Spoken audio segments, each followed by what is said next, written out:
this morning? Yes, Tov. Good. Thank you for being so patient. The whole system went down here. We had to reboot everything, and the telephone went down, too, at the same time. I don't know why, but maybe it's all connected somehow. But anyway, we want to talk to you a couple of minutes about your... you got 2 songs in the top 5 this week, right? Yes, I'm honored and incredibly humbled. I thank you very much for all the airtime. Very much appreciated. Well, we do everything fair around here. It goes on the listeners, how the listeners respond to the songs, and that's how we chart the music here and stuff. And it also goes by sales also. But yeah, so let's talk about that song, "Love Don't Fade Away." Get a ton of requests for that song all the time here. Thank you. I know it can't just be my friends, right, Al? No, but they do call, and when I'm not around, they still call, right? They leave. Could you play a "Don't Allow Me"? Well, I'm not here. I can't physically do it. Well, a shout out to all my friends and all my fans. Thank you very much for all calling to talk a little bit about "Love Don't Fade Away." I know we originally discussed how it was divinely inspired, and I do take. I don't take that much credit for the lyrics in regards to the Hebrew part. But I did want to share just a little something because, the song was written for a very, very dear friend of mine whose son passed away. And without going into very, very, strict detail, I did learn a few things from the experience. One of them is something I learned. One of them is something that the father, Michael, learned and shared with us. And the other, I think, is an eternal knowledge that I just wanted to share, if that's okay. Sure. So what I learned many, many years ago is probably the most important thing I've ever learned in all of my university and learning after high school was a class that I took as a religion minor in NYU by a nun. And I actually didn't continue the class because it conflicted. But what she said was very important in regards to grieving and loss. She said she went to go console a congregant of hers that had lost somebody close to her, I think a child. And she said to the lady, her congregant, "I know how you feel." And the lady just went off on her. And she told the class the most important lesson I've ever learned, which was, you never know how somebody else feels.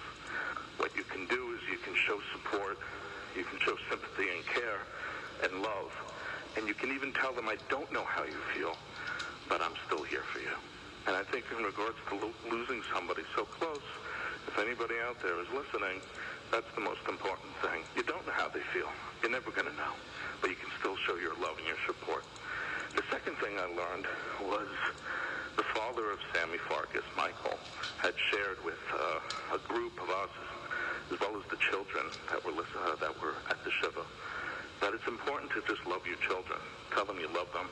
Tell the people that you're close to you love them every day, because you just never know when that last day is going to be. Exactly. And the final thing is, exactly. And the final thing is, within the song, I say, you can scream out, you can sing out, and you can hear me. I think you can talk to somebody even though they've passed. I know that they're listening. I don't know if they can respond. I think I've received my own personal responses. But I think you can call out to them. I think you can talk to them. And I think it's very healing. So I hope the song is able to teach you those 3 things. Don't know how somebody feels, but sympathize, love them and tell them, and always call out to them. Absolutely. No, the words you said were so true. I lost my wife 2.5 years ago, and people, they can give you all platitudes and everything like that, but they don't know how you feel. And they don't. And they should show sympathy and show love and support. And they can even tell you they don't know, and that's okay. Yeah. You don't have to know how the person feels to show them that you love them and that you support them. So that song, I know that there's a lot of people that have reached out to me, and they have told me that it helped them in this way or it helped them in that way. And for me, it's actually motivated me. As I said in the first interview, I sometimes put it on in the morning when I'm being a little lazy.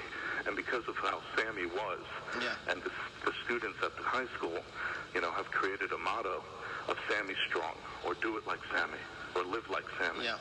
And that's the way, when I put on the song, I want to live like Sammy. I want to do it as Sammy did it, who is enthusiastically and aggressively doing mitzvahs and showing how much he can create a connection with God.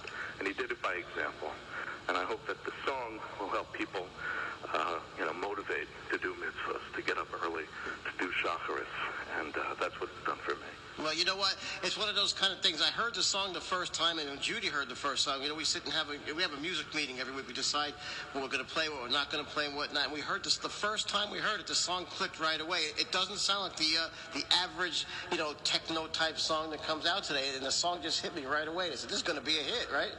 Well, thank you. I think God probably loves techno too, but perhaps He wanted to divinely inspire me with the lyrics here. You're talking to an old school guy who does. We predate techno, that's for sure. Darren, much hatzlacha. You got another song out called "The Arrival" that we're playing also too. That's a great song too. Thank you. Yes, that's about the Mashiach. I'm going to be coming out with a new video, and then finally the album, and hopefully we'll be able to promote it on your show as well. I hope so. All right, Lucia hatzlacha with everything, and thank you for putting up with us here this morning. Thank you. No, thank you, Hal. Okay, take care. Have a great week, my friend. All right, it's at 2:38. We'll be back right after this. With colder weather, we'll all be spending more time